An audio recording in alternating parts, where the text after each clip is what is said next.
নমস্কার and I welcome to national affairs. আজকে তোমাদের সামনে একটা ভীষণই ইম্পর্ট্যান্ট একটা টপিক, যে টপিকটা থেকে তোমরা স্টার মার্কস দিয়ে রাখতে পারো যে এখান থেকে কোশ্চেন একটা আসবে।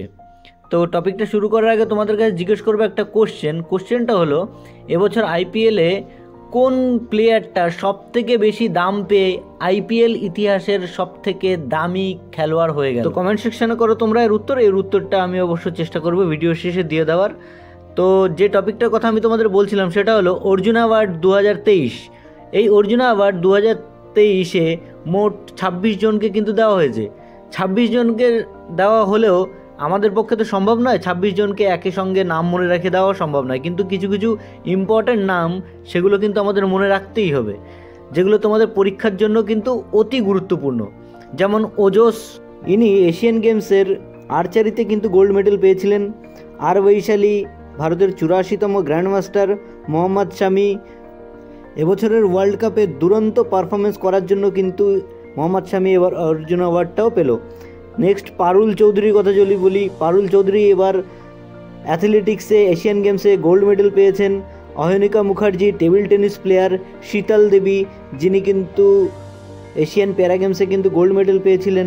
এবার আমরা জানলাম অর্জুন অ্যাওয়ার্ড 2023 সম্পর্কে। এবার আমরা যে টপিকটা নিয়ে আলোচনা করব সেটা হলো দ্রোণাচার্য অ্যাওয়ার্ড 2023। দ্রোণাচার্য অ্যাওয়ার্ডটা দেওয়া হয় বিভিন্ন কোচদের, ক্রীড়াক্ষেত্রের যে কোচগুলো হয় তাদেরকে দেওয়া হয়। 1985 সাল থেকে এই পুরস্কারটা দেওয়া হয়। এই পুরস্কারের মূল্য কিন্তু মাত্র 15 লাখ টাকাই। এবছর মোট 5 জন কোচকে এই দ্রোণাচার্য অ্যাওয়ার্ড দেওয়া হয়েছে।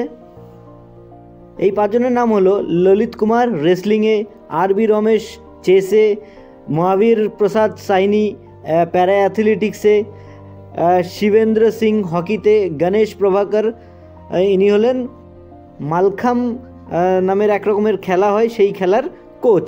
টোটাল 5 জনকে এবছর দ্রোণাচার্য অ্যাওয়ার্ডে সম্মানিত করা হলো।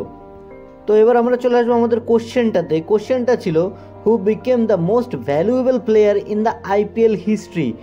আইপিএলের ইতিহাসে সবথেকে দামি প্লেয়ার কে হলেন, যাকে 24 কোটি টাকা দিয়ে কেকেআর কিনলো? তিনি হলেন অপশন বি, মিচেল স্টার্ক। তো এই ছিল আমাদের আজকের টপিক। আশা করছি তোমাদের আমি বোঝাতে পেরেছি। এভাবে আমার সঙ্গে থাকো, সাথে থাকো, আর তোমরাও ভালো থাকো। সামনে কোনো একটা ইম্পর্টেন্ট টপিক নিয়ে এসে আমি আবার হাজির হব। সো ততক্ষণ পর্যন্ত বাই।